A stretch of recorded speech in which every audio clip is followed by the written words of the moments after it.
Good morning to all of you.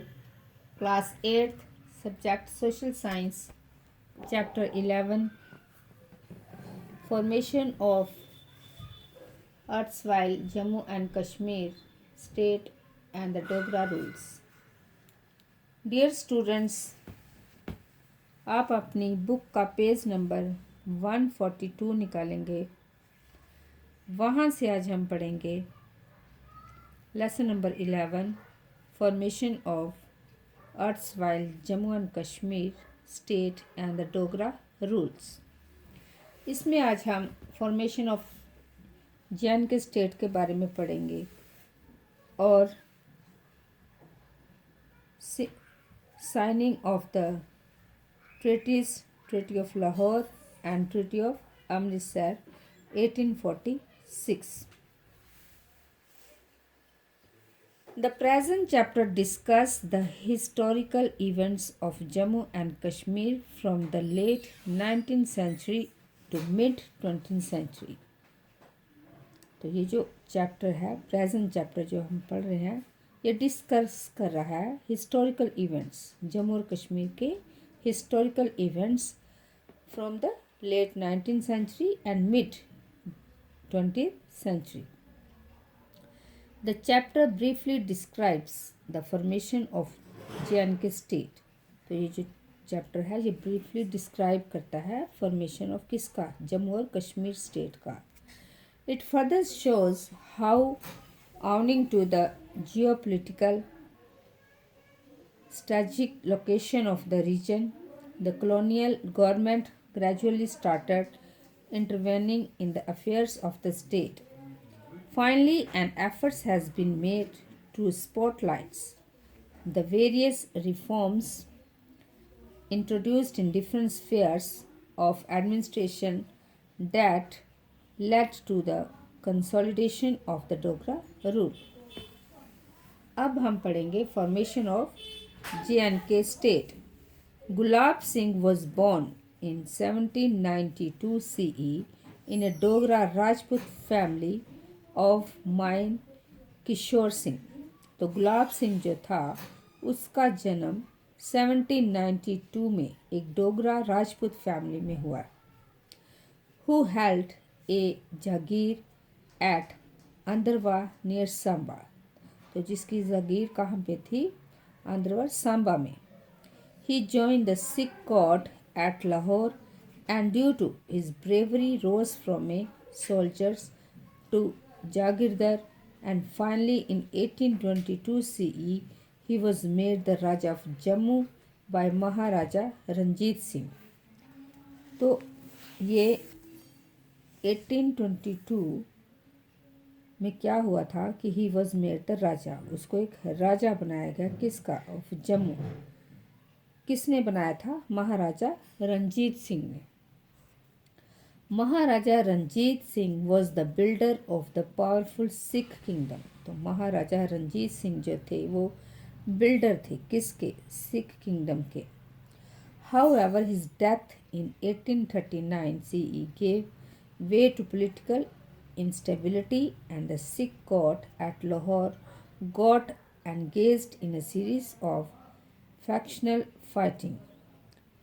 As the Sikh state of Punjab was located on a strategic position, the growing confusion at the Lahore courts became a cause of concern for the British।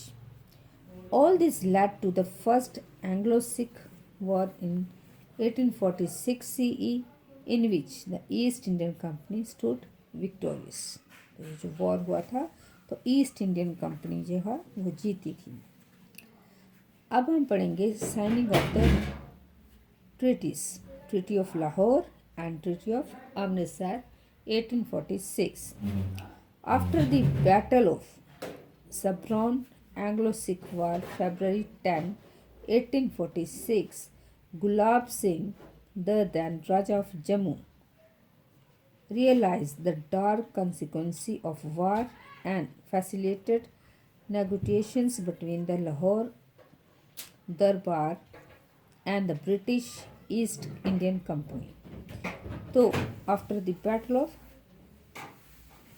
सैब्रोन वार, ये लड़ाई के बाद फरवरी 10, 1846 को गुलाब सिंह जो राजा था जम्मू का, राजा of Jammu उसने realised किया the dark consequence of war. In order to end this war, the Treaty of Lahore was signed on March 9, 1846.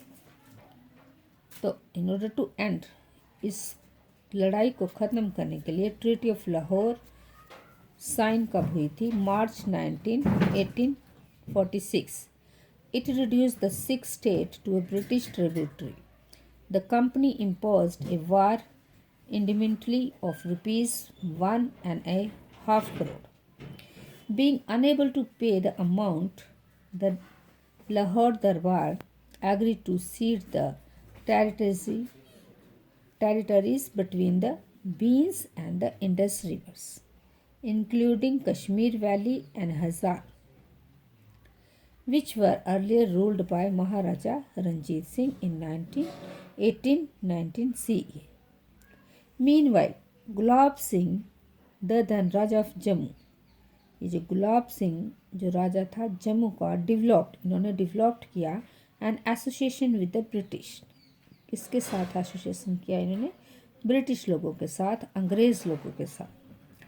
The British were apprehensive of the critical situation in northwestern frontier and wanted to establish political stability in this region.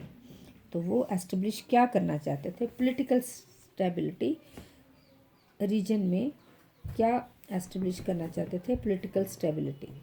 They found in Gulab Singh sufficient ability to act as a buffer between British Indian territories and the threatening Afghan and Russian advancement on the northwestern frontier. Consequently, a separate treaty called the Treaty of Amritsar was signed on. अब जो अमृतसर की treaty थी वो कब sign हुई थी? It was signed on March 16, 1846 between the British East Indian Company and the Maharaja Gulab Singh. तो ये किसके बीच में हुई थी? ब्रिटिश ईस्ट इंडियन कंपनी के बीच में और महाराज गुलाब सिंह के बीच में. Through this treaty the British transferred the territories ceded from the Sikh state to Gulab Singh. तो इस ट्रेटी के ये ब्रिटिश जो है वो ट्रांसफर करते हैं, क्या करते हैं? Territories from the Sikh state to Gulab Singh. In consideration of this transfer, he paid British government 75 lakh rupees.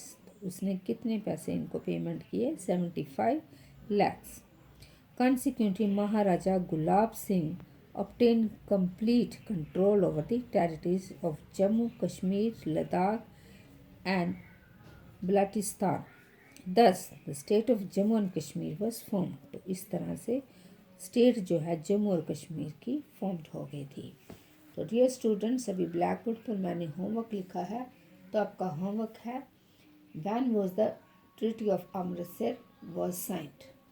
तो इसका आंसर है it was sign on March 16, 1846.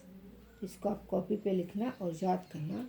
Thank you and have a nice day.